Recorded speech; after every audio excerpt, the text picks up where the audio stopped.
لاہور سے کسی نے پوچھا ہے جی شادی نہیں ہو رہی ہے، میں لاہور سے ہوں، مجھے شادی کا بہت شوق ہے۔ ظاہر ہے لاہور سے کھجے سجے کے پائے اور کھجی کے پائے کھاؤ گے تو شادی کا شوق تو ہوگا میرے بھائی۔ لاہور کے لوگ ویسے بھی بڑے صحت مند ہوتے ہیں۔ کہتے ہیں جی میں لاہور سے ہوں، مجھے شادی کا بہت شوق ہے لیکن ہو نہیں رہی۔ ایسے بہت سارے لوگ ہیں جن کو بہت شوق ہے لیکن نہیں ہو رہی ان کی، تو آپ ٹینشن نہ لیں۔ کہہ رہے ہیں الٹا ڈپریشن کی طرف جا رہا ہوں، بہت مشکل سے 1 سال پہلے منگنی ہوئی تھی، گھر والوں کو کہہ کے تھک گیا ہوں، مجھے کوئی حل بتا دیں تاکہ میں میڈیسن کی طرف جانے سے رک جاؤں۔ اس زمانے میں جو گھر والوں کو سے کہہ کے شادی کرواتا ہے وہ بہت بڑا بے وقوف ہے۔ گھر والوں کو آج کل بیٹوں کی شادی میں تو سرے سے کوئی دلچسپی ہوتی نہیں ہے، تو اگر کوئی بیٹا چاہ رہا ہے کہ میرے ابا اماں میری فوراً شادی کر دیں تو ہاں 40 سال کے آپ ہو گئے ہو تو پھر فوراً شاید کر دیں، یا 45-50 تک کے ہو گئے ہو، بال سفید ہو گئے ہیں آپ کے تو شاید کر دیں، پھر فوراً کر دیں گے، اس بات کا امکان ہے۔ لیکن اگر آپ ابھی ینگ ہو، 20-25 سال کے ہو یا 18 سال کے ہو تو پھر ماں باپ نہیں کرتے، پھر اس کا طریقہ یہی ہے کہ آپ خود کر لیں، فری لانسنگ کے ذریعے کمائیں یا کسی اور طریقے سے ٹیوشن بچوں کو پڑھائیں، کسی بھی طریقے سے کمانا شروع کر دیں اور کوئی غریب لڑکی آپ کو مل جائے آپ شادی کر لیں۔ اس نیت سے کر لیں کہ جب پیسہ آئے گا تو پھر کسی مالدار سے بھی کر لیں گے۔ تو یہی ہوتا ہے میرے بھائی، اسی سے آپ کی ڈپریشن انشاءاللہ ختم ہو جائے گی۔ دوسری قسم کی ڈپریشن شروع ہو جائے گی لیکن یہ والی ختم ہو جائے گی۔ تو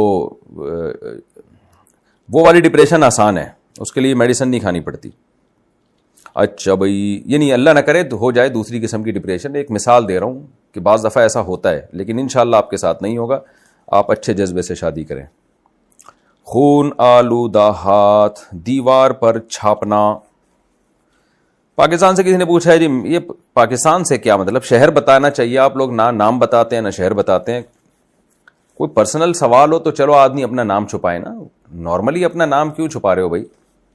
میرا سوال یہ ہے کہ قربانی کرتے ہوئے یعنی جانور کے گلے پر چھری پھیرتے ہوئے جو خون ہاتھ پر لگے، کیا اس خون سے بھرے ہوئے ہاتھ کو گھر کی دیواروں پر چھاپنے سے گھر سے شیطان دور رہتے ہیں؟ بالکل غلط بات ہے، بلکہ شیطان اور قریب آئیں گے، اس لیے کہ گندگی اور ناپاکی کو دیکھ کے شیطان آتے ہیں۔ تو خون ایک ناپاک چیز ہے، حرام چیز ہے، گھروں میں اس کے ٹھپے لگانا ایک جاہلانہ اور بالکل ہی ایک مشرکانہ قسم کی رسم ہے، تو ایسی چیزوں سے شیطان آتے ہیں، جاتے نہیں ہیں۔ والدہ کی بد دعا کا خوف۔ انڈیا سے کسی نے پوچھا ہے مفتی صاحب میری والدہ ہمیشہ میری کامیابی کے لیے دعا کرتی ہیں لیکن بعض اوقات وہ مجھ سے بہت ناراض ہو جاتی ہیں کیونکہ میں اعلیٰ تعلیم حاصل کر رہا ہوں، میرا ہر کام میرے موبائل پر ہوتا ہے، لیکن وہ سمجھتی ہیں کہ میں موبائل استعمال کر کے وقت ضائع کر رہا ہوں، اور جب میں بحث کرتا ہوں تو وہ مجھ پر لعنت بھیجتی ہیں تم کامیاب نہ ہو وغیرہ وغیرہ۔ کیا ایسی دعا قبول ہوگی، یعنی بد دعا قبول ہوتی ہے؟ کیونکہ میں اس کی وجہ سے بہت افسردہ ہوں۔ دیکھیں آپ کوشش کیا کریں والدہ کے سامنے موبائل استعمال نہ کریں، حتی الامکان والدہ کی مرضی پہ چلنے کی کوشش کریں جہاں تک آپ کے میں استطاعت ہے۔ تو اس کے باوجود بھی والدہ بد دعا دیتی ہیں تو یہ غلط ہے، والدہ کو ایسا نہیں کرنا چاہیے، اور آپ اللہ سے دعا کیا کریں کہ اللہ والدہ کی بد دعا سے کے اثر سے مجھے بچا، کیونکہ ماں باپ کی بد دعائیں بھی بہت لگنے کا زیادہ امکان ہوتا ہے اور دعائیں لگنے کا امکان بھی زیادہ ہوتا ہے۔ تو احتیاط کریں اس میں، اپنی کوشش کے باوجود پھر مائیں اگر بد دعا دے رہی ہیں تو اللہ سے امید کی جا سکتی ہے انشاءاللہ وہ بد دعا نہیں لگے گی، لیکن آپ کی والدہ کو بھی سوچنا چاہیے، یا جتنی بھی مائیں ہیں، حدیث میں آتا ہے کہ خواتین جو جہنم میں جائیں گی اس کی ایک بہت بڑی وجہ ہے تکفرن اللعن، کہ لعن طعن بہت کرتی ہیں، بد دعائیں بہت دیتی ہیں۔ تو یہ صرف یہ آپ کے لیے خطرناک نہیں، آپ کی والدہ کے لیے بھی بہت زیادہ خطرناک ہے اگر وہ بد دعائیں زیادہ دیتی ہیں۔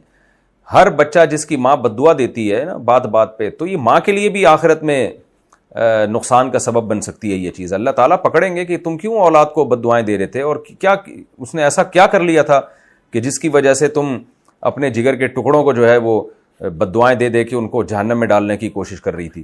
اس لیے عورت کے لیے بہت خطرناک ہے کہ وہ اپنے اولاد کو بد دعا دے، تو یہ اس سے اجتناب کرنا چاہیے۔